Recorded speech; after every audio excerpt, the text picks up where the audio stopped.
Bismillahirrahmanirrahim. Assalamualaikum warahmatullahi wabarakatuh. Alhamdulillahirrabbilalamin. Wassalatu wassalamu ala asrafil anbiya wal mursalin wa ala alihi wa sahbihi ajma'in, amma ba'du. Yang saya hormati Bapak Fikri Farihin, dosen pengampu perbandingan pendidikan sekaligus dosen Institut Agama Islam Al-Qudiri Jember. Di sini saya atas nama Muhammad Sulaiman, nomor NIM 2018 096 01 1641 akan membacakan beberapa artikel yang berjudul Perbandingan Pendidikan Mengantar ke Arah Pendidikan Komparatif. Langsung saja, untuk itu pendidikan berkualitas dapat dipastikan selalu berhubungan dengan usaha dari satuan pendidikan untuk memberikan pelayanan yang terbaik bagi segenap stakeholders. Jerome S. Arcaro 1995 menyebutkan bahwa dasar misi meningkatkan kualitas dari satuan pendidikan adalah mengembangkan program layanan yang memenuhi kebutuhan pengguna atau stakeholders seperti siswa dan masyarakat. Pengertian komparatif sebagai ilmu mempelajari tata cara atau prosedur membandingkan dua atau lebih sistem pendidikan yang berbeda, maka tidak mengherankan bila istilah pendidikan perbandingan karena keduanya memiliki pengertian sama.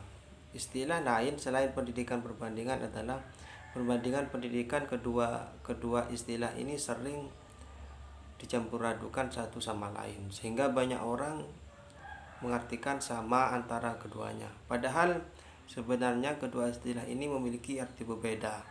Pendidikan perbandingan merupakan ilmu yang mempelajari tata cara atau prosedur perbandingan dua atau lebih sistem pendidikan yang berbeda. Sedangkan perbandingan pendidikan adalah kegiatan membandingkan dua atau lebih sistem pendidikan yang berbeda.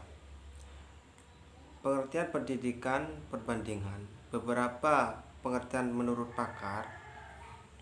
Satu, Kandel dalam bukunya Comparative Education yang mengartikan pendidikan komparatif sebagai studi tentang teori dan praktek pendidikan pada waktu sekarang yang bermacam-macam latar belakang dan merupakan kelanjutan dari sejarah pendidikan. Dua, Carter V. Good mengartikan pendidikan koperasi sebagai lapangan studi yang mempunyai tugas untuk mengadakan perbandingan teori dan praktik pendidikan sebagaimana terdapat pada beberapa negeri dengan maksud dan untuk mengadakan perluasan pemandangan dan pengetahuan tentang pendidikan di luar batas negeri sendiri. Menurut Imam Barnajib 1994, kedudukan pendidikan komparatif sebagai salah satu ilmu fondasi yang memperkokoh bangunan ilmu pendidikan.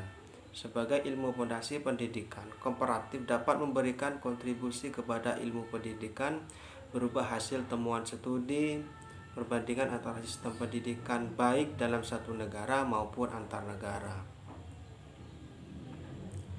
Selanjutnya, tujuan studi pendidikan komparatif. Sebagai bagian dari sejarah pendidikan, realitasnya studi pendidikan komparatif mengkaji aneka sistem pendidikan di berbagai negara pada era dewasa ini. Sejarah pendidikan mengkaji aneka sistem pendidikan pada era masa lampau, sebagai pula sejarah pendidikan, history of education, sebagai ilmu yang mapan sebagaimana disiplin ilmu lain seperti sosiologi pendidikan atau sociology of education, antropologi pendidikan atau antropologi education, psikologi pendidikan atau psikologi of education, politik pendidikan atau politik of education, dan filsafat pendidikan, philosophy of education. Pendidikan komparatif merupakan disiplin ilmu terdiri bukan bagian dari sejarah pendidikan. Ilmu ini sejajar dengan sejarah pendidikan dan ilmu-ilmu. Cakupan studi pendidikan komparatif. 1. Studi area. Studi ini diarahkan pada suatu wilayah tertentu yang berusaha mempelajari sistem pendidikan dengan memperhatikan konteks ekonomi, sosial, politik, dan budayanya. Satu area dapat mencakup satu negara atau beberapa negara yang menjadi sasaran studi. 2. Studi tematik. Studi tematik ini lebih diarahkan kepada pengkajian terhadap tema-tema tertentu dalam pendidikan, misalnya tema manajemen kelembagaan sekolah, pembaruan kurikulum, dan lain-lain.